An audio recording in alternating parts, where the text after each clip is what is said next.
Good morning, students. Today we are going to start our new topic, that is coordination compounds. Coordination compound is one of the very important concept both for competitive as well as in case of board paper also. So before moving to the actual topic, so we shall see that the question from coordination compounds in the board paper, where it is going to come, in which part it is going to come. Already you know the pattern of question paper, that is it consists of part A, part B, part C and part D. Part A is of 1 mark question, part B is of 2 mark question, part C is of 3 mark question, part D it is of 5 mark question. So part A, it consists of first main, part B is second main, this is third main, part C. D, we are going to get 2 mains here, fourth main and fifth main. So part A and part B, you'll get chapters from all physical, inorganic as well as organic. Part C, it is of only inorganic. You are going to get the questions from only inorganic chapters here. Part D, it is with only physical, and fifth main, that is in part D only, fifth main, it is of organic. So in part C, third main, inorganic, where coordination compounds will come under in this section. So the question starts from 19 to 26. 19th question in the question paper starts with, it belongs to part C. It is of metallurgy chapter. 20, that is 3 questions, 20, 21 and 22. It is of P block. 23, 24, it is of D block. 25 and 26, it is of coordination compounds. So coordination compounds. So in this, this is a very important part that, so question number 25 and 26 is very important for solving this, or if at all if you are going to see in this part C. So 5 questions you should answer. So each carries 3 marks. So 15 marks you'll be getting.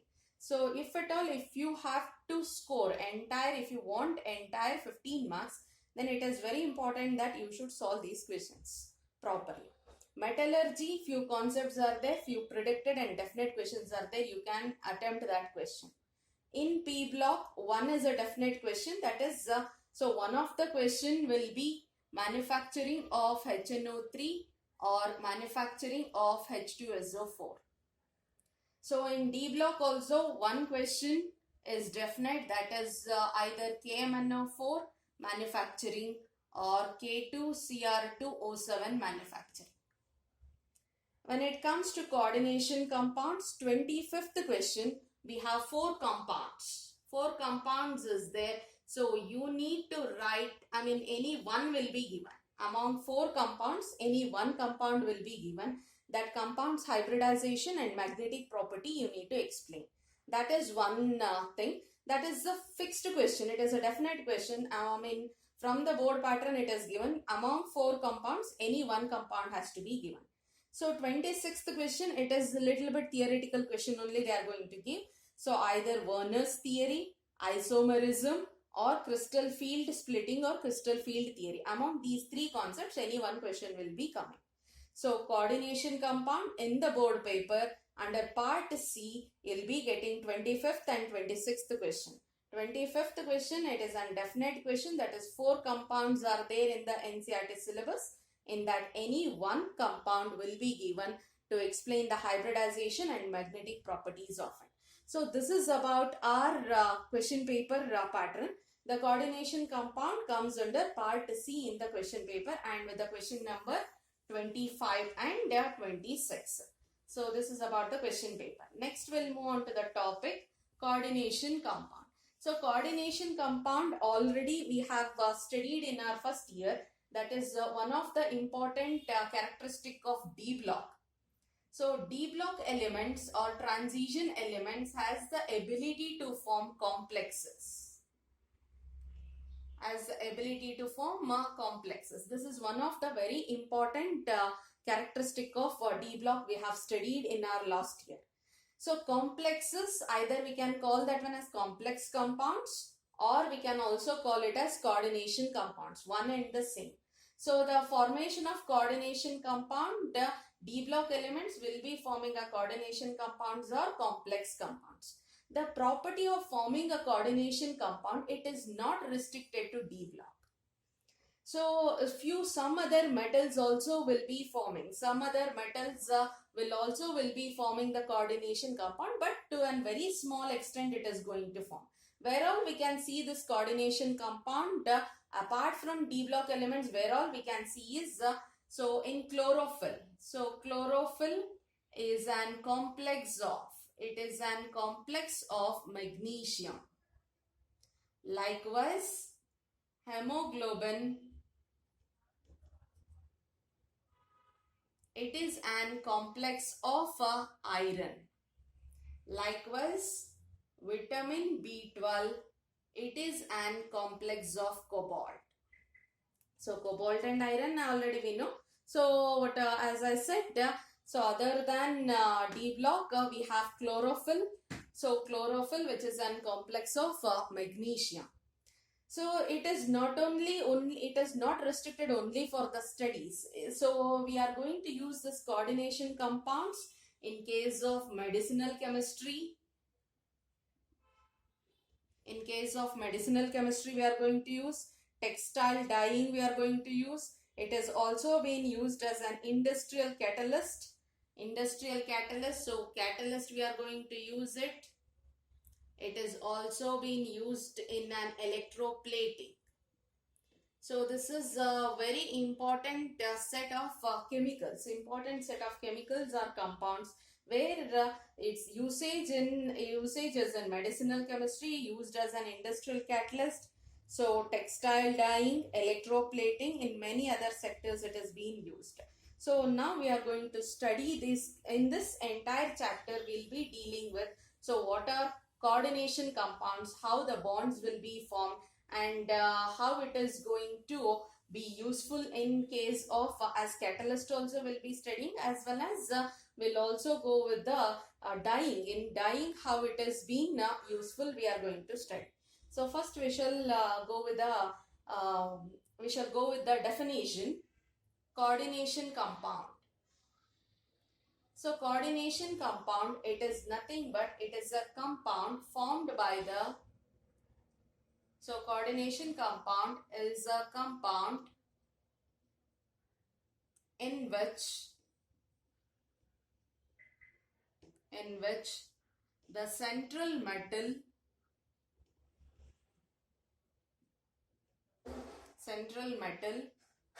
atom, either it may be an atom or an ion, central metal atom or ion is surrounded by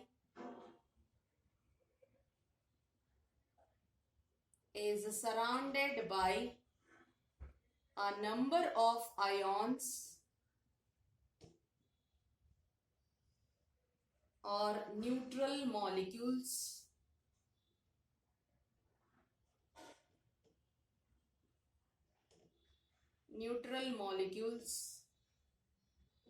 through a coordinate bond.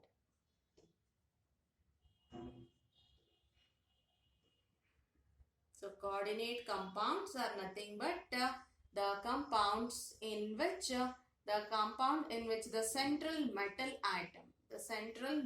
atom or ion is surrounded by a number of ions or neutral molecules through a coordinate bond. So that is what the definition of coordination compound is. So what does it says is, so it is having an central metal like this. Either this metal will be in the form of an atom or in the form of an ion. But that metal atom is surrounded by ions, number of ions, or it may be neutral molecules. So we shall see that. So how it is going to form and coordinate bond with that. So an metal, central metal, it is being surrounded by the ion or neutral molecule. Let us consider that ion or neutral molecule as N. So it is going to form an bond with it. That all those ions or molecules, it is going to form and bond with the metal atom.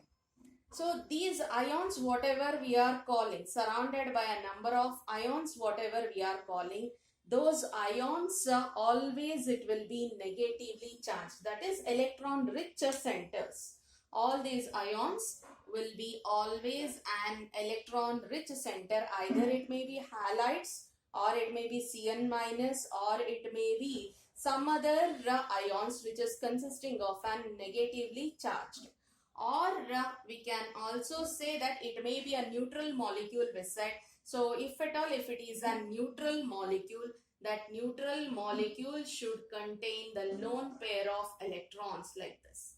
Either it may be NH3, it may be H2O, whatever it may be, but that molecule should contain the lone pair of electrons on it. So in ammonia, nitrogen will be consisting of lone pair, and in oxygen, in water, so oxygen will be consisting of lone pair. So these ions or molecules will be donating a pair of electron.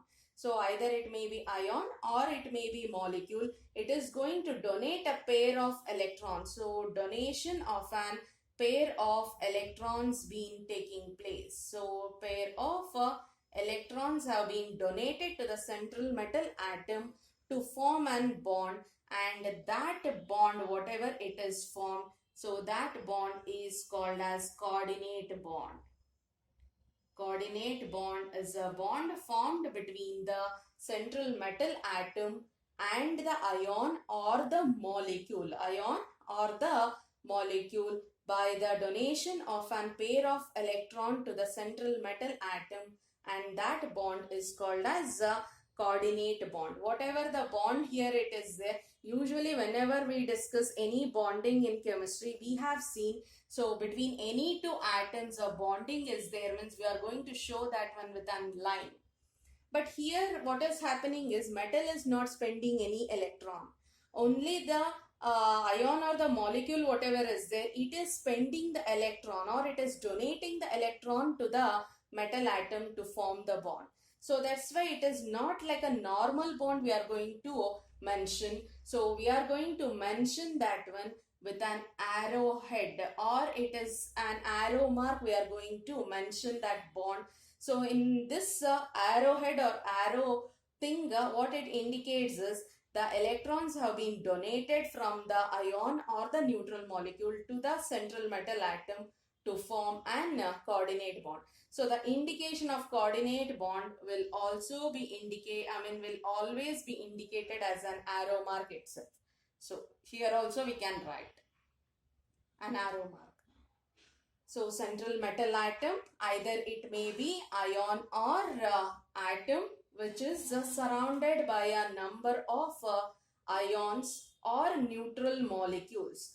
We know that always this ions or neutral molecules should be electron rich in nature. This electron rich ions or neutral molecules will be donating a pair of electrons to the central metal atom to form an coordinate bond, or the bond is being formed, and that bond is called as coordinate bond. So we have seen this groups. We have seen these groups, that is ions or neutral molecules. Those ions or neutral molecules are also being called as ligands. So we can call them as these as ligands. A new word. So it is ligands. So ligands are the ions or neutral molecules which donates a pair of electrons to the central metal atom to form an coordinate bond. So here we have written, so that is coordination compound, central metal atom or ion in which it is surrounded by a number of ions or neutral molecules, nothing but they are called as ligands. Ligands are ions or neutral molecules which are rich in electrons or electron rich species which donates a pair of electrons to the central metal atom or ion. So with that it is going to form an coordinate bond. So when we call the central metal atom or ion, so it is always electron deficient species. So these are nothing but they are electron deficient species. Electron deficient species. These are electron rich centers. So electron rich centers donates a pair of electrons to the metal atom to form a coordinate bond. So this is what the coordination chemistry is based upon. So coordination chemistry or coordination compound is nothing but this one. So central metal atom or ion, it is bonded to the ligand with the donation of a pair of electrons to form a coordinate bond. Now we will see how the coordination compound has been formed. So coordination compound is going to form by adding or mixing. By mixing two or more stable compounds. So if you mix two or more stable compounds, then you will be getting two different compounds, and one of those compound is called as coordination compound,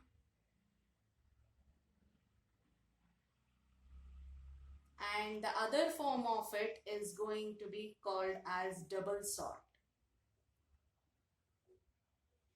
If any two or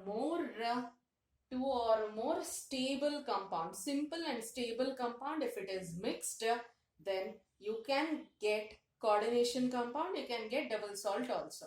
So if at all an coordination compound is there, what are its characteristics and how it is going to distinguish, we shall see that one. The distinction is mainly based on the bonds. So a very important thing here, you can get an coordinate bond. In a double salt, you will be getting an ionic bond. Here coordinate bond as well as ionic. Ionic may be present, may not be present, but coordinate is it will be there, and here double salt you will be getting only ionic bond itself. So ionic, when it comes, when the coordination compound it is formed, after that you may get, may not get an ionic bond, but coordinate bond is a very important part in the coordination compound. So let us see how we are going to get this one. Let us take an example for coordination compound. So in case of coordination compound, we are going to mix an nickel chloride, NiCl2. It has been added with an saturated ammonia solution. It has been added with saturated ammonia solution. We know that NiCl2 dissociates as Ni2 plus 2Cl minus. So we have ammonia and it is saturated ammonia solution we have taken. So nickel Ni2 plus and we can say 2Cl minus.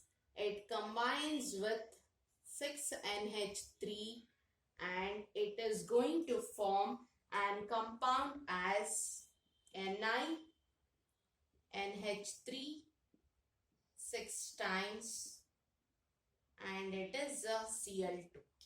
So this is what called a coordinate compound.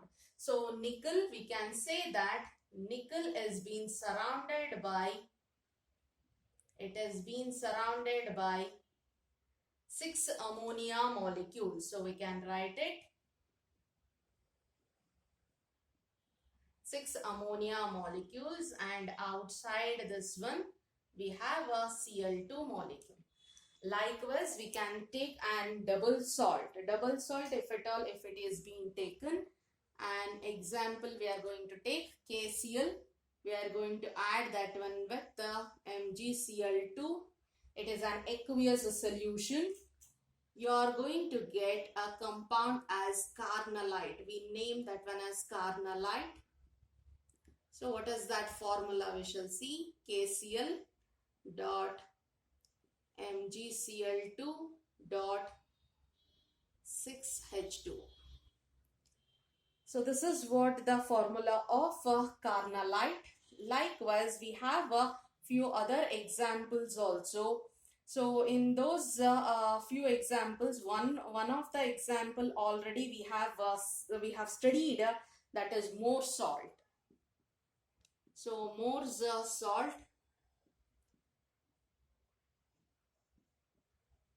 More salt is ferrous ammonium sulfate.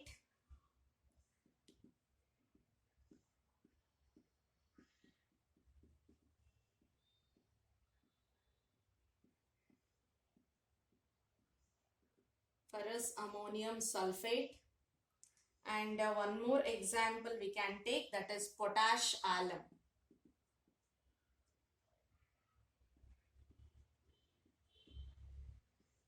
Potash alum, that is K2SO4 Al2, sorry, it is Al2 SO4 thrice dot 24H2. These are the few examples for double salt. So you can observe here. So an KCl is being added, an aqueous solution of KCl is being added with aqueous solution of MgCl2. So it is going to form an it is going to form an double salt, where KCl is as it is like that only, MgCl2 as it is like that only. In more salt also, FeSO4 is being mixed with ammonium sulfate. FeSO4 is like that, and ammonium sulfate is also like that only in the solution. But in case of coordination compounds, we have added nickel chloride and ammonia. Nickel is been forming a bond with ammonia, and chloride is outside the outside the bracket. That is nothing but it is not forming any bond here. So already I said coordinate bond will be present, and ionic may be present, may not be present. So in this case, in case of coordination compound, may be present, may not be present, how it comes is, so in our solution we have Cl minus. So if at all, if this Cl was not there in our solution, if Cl was not there in our solution, then the complex will be as Ni2 plus is the charge. There is no charge on ammonia. So on the complex, we are going to get the charge as, so Ni 6 times NH3, and it is plus 2 as the charge. But in case of, if at all, if chloride is present in our solution, so because of that reason, so it is going to nullify. It is minus 2 charge. So it nullifies the plus 2 charge, and you'll be getting the compound as a Cl2. So this is what, there is an force of attraction. So earlier it was the complex ion is plus 2 Cl minus, 2 Cl minus. There is an force of attraction between the positively charged complex and negatively charged ion. So because of that reason, it is going to come closer to this one, and it will be surrounding this ion, that's it. It is not going to form any bond with it. It is not going to form any bond with the nickel. It is forming an force of attraction, or an ionic bond is present with the complex, and this ion is present. But in this case, whatever the components we have taken, or whatever the constituents we have taken, it is going to remain as it is even after forming a product also. But here the entire property of those compounds or constituents, whatever was there, it is going to change here. So this dissociates as, if at all, if you have to dissociate this one, then this dissociates as Ni. That is nothing but, if at all, if you are preparing, you are going to add some water in it, or if you are going to prepare some solution of this one, then it forms NH3 6 times it is 2Cl minus, it forms 2Cl minus and it forms 2 plus. That is nothing but this is called as complex ion. So once the coordination compound is formed, so in the solution, it dissociates as complex ion itself. It is not going to dissociate as nickel separate and ammonia separate. So it is going to form as complex ion, or we can also call that one as coordination entity. It can also be called as coordination entity. So we can call this one as so outside whatever is there, either Cl2 in this form. So we can call that one as counter ions. Counter ions. So in the coordination compound, so any two stable compounds we are going to mix and it is going to form an coordination compound. So in that coordination compound, the metal is forming an coordinate bond with the ligand. Ligand is the species or the neutral molecule, or it may be negatively charged ion, which is going to donate a pair of electrons to the nickel and forms the coordinate bond. Already we have studied that one. Here nickel is accepting 6 pair of electrons, or 6 bonds, 6 coordinate bonds it is forming with the 6 different ammonia molecules. And if at all, if the solution is formed, so the complex, if it is been forming a solution, it dissociates as complex ion and the counter ions separately. The outside the bracket, whatever we are going to write, so they are called as counter ions. These counter ions are nothing but the group which is going to used for the balancing the charge on the complex ion. On the complex ion, whatever the charge is there, to balance that one, we are using counter ions. So if it is going to dissociate, then complex part or the square bracket part, it forms an ion, one ion, and outside the bracket, whatever is there, it is going to form another part of ion.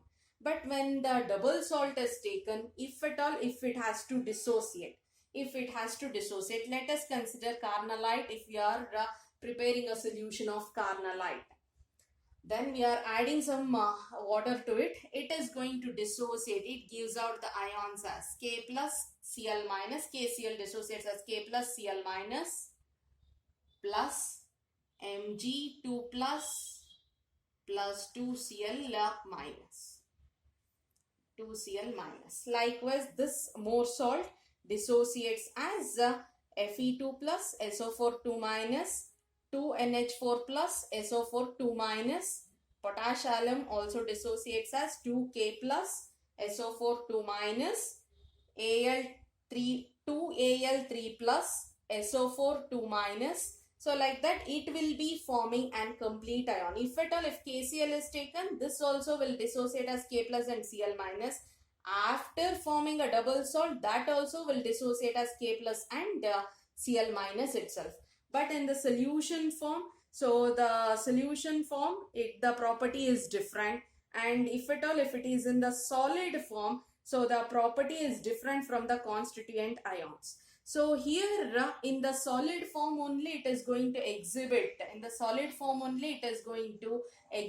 the double salt properties. But in case of solution, the property is different. But here in coordination compound, you can see in solid form also it is same, and in the solution form also it is same. So that is what the major difference between coordination compound and double salt. So both have been formed from the same type or formed by the same method, that is mixing of two or more stable compound. It may lead to coordination compound or it may lead to double salt. So double salt is the one where the property of the compounds, in the double salt, the property of the substances remains as it is, or it is similar to the constituent particle. But the property of the coordination compound is different from the constituent particle. And in the solid form and in the liquid form, or in the solid form, in the solution form, the property is the same. It is going to retain its property as it is. So the property of the double salt in solid form it is different, and in the liquid form it is different, or in the solution form it is different.